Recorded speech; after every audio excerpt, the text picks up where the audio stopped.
Hello sa lahat.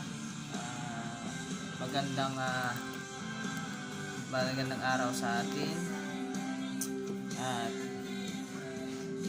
may tatanong lang ako sa inyo at may bibigay lang ako sa inyo na ito po ay ito yan sabi ng Diyos sa atin, no? Tagapagturo ka man o hindi, at least may bibigay mo yung katotohanan. Ang sabi nga ng Diyos, maghanap ka pa ng tao mabibigyan mo para ito'y mapangaral sa lahat ng tao. Hindi nagsabi ang Diyos na maghahanap ka ng tao para gawing apostol o di kaya pare o di kaya pastor o di kaya missionary. Ang Diyos na nagsabi, humanap ka ng mga tao na magkakatiwalaan.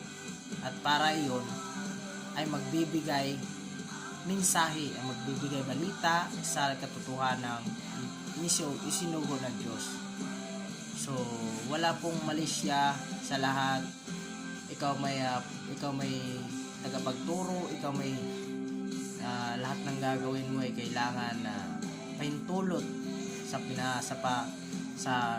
nakakataas. Ang Diyos walang pili. Basta nasa yung kalooban at yung nais ng Diyos ay gawin mo. Huwag mong pigilan. Kasi yun ang sabi ng Diyos, hanggat maaari, kung yun ang pinagkakaloob ng Diyos, ipamahagi mo. Huwag mong sayuhin. Huwag mong suluhin yung katotohanan. Kasi ang sabi ng Diyos, kung susuluhin mo yung katotohanan, ay ikaw rin ay nagkakasala rin. Sapagkat gusto mo ikaw lang ang maligtas sa mundo. Pero sa akin, hindi ko gusto yan. Dinadaan ko lang dito sa online, dito sa social media, para ito po makalat sa buong mundo. Kahit hindi man napansin, basta importante na ipamigay ko ang totoong balita ng paghahari ng Diyos dito sa mundo. So, ito po babasahin natin dito sa Mateo 5 verse 9 to 10. Mapalad ang mga taong nagtataguyod ng kapayapaan dahil sa tatawagin silang mga anak ng Diyos. So, tinataguyod, mapalad tayo kasi tinataguyod natin yung kapayapaan. Yung kapayapaan na sinasabi ay tinatama natin, no? Dahil tatawagin tayo na mga anak ng Diyos. So ibig sabihin ng mga anak ng Diyos, marami tayo, mga kapatid. Mapalad ang mga dumaranas ng pag-uusig dahil sa pagsunod nila sa kalooban ng Diyos. So nasunod na tayo sa kasulatan dito sa Diyos, sa kay Kristo at saka sa Ama na ipinagkakalob niya kay Kristo. So, inuusig nga tayo dahil nga ayaw nilang ng katotohanan. Kaya yun ang pinapatay yung mga dating propeta na ayaw sa katotohanan. So, dahil makasama sila sa kaharian ng Diyos. No?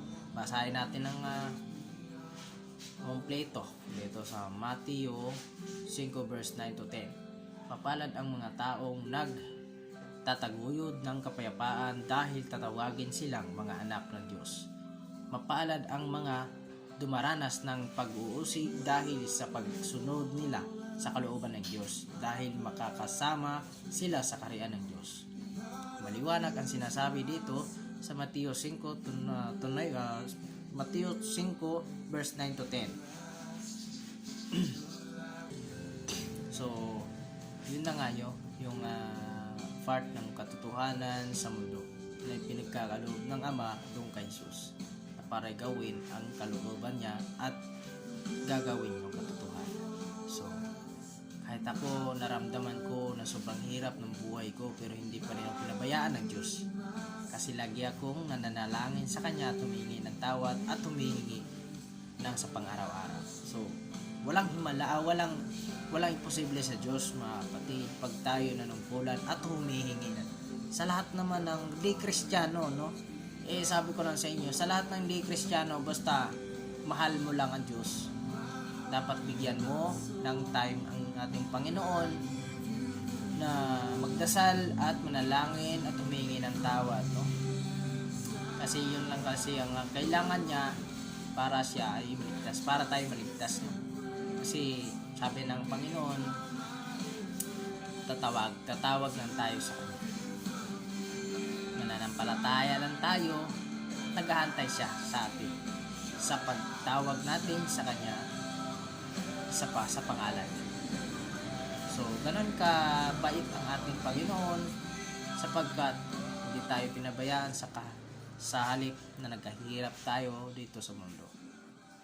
So, di ba? Napakasaya ang buhay bilang Kristiyano. Kasi alam naman natin na kahit tayo makasalanang tao, hindi pa rin tayo binibigyan ng paghihirap ng Diyos. Pero ito na nga yung sinasabi, no? Mayaman ka nga, pero hindi mo naman pinakita sa Diyos ng pagmamahal mo sa Kanya. Pero sabi nga ng Diyos, mahirap makapunta ang mga mayaman doon sa kaharian ng Diyos. Bakit? Mayaman na eh. Hindi na nila naisip. Wala na kasi, hindi na nila kailangan ng Diyos sa kanilang buhay kasi nandyan na eh. Nandyan na lahat eh. Pero alam nyo, ang pira na yan at ang pagpapayaman sa inyo, yun po ay nanggaling sa inyong sinumpaan na mayaman kayo kasi may sinumpaan kayo.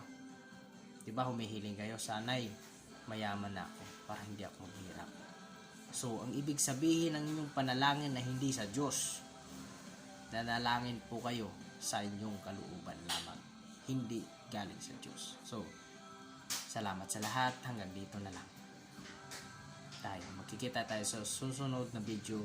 Naway pagpalain kayo ng Diyos at iingatan kayo at naway manalangin kayo sa araw-araw at humingi kayo ng tawad. So hanggang dito na lang mga kapatid. Salamat sa inyo.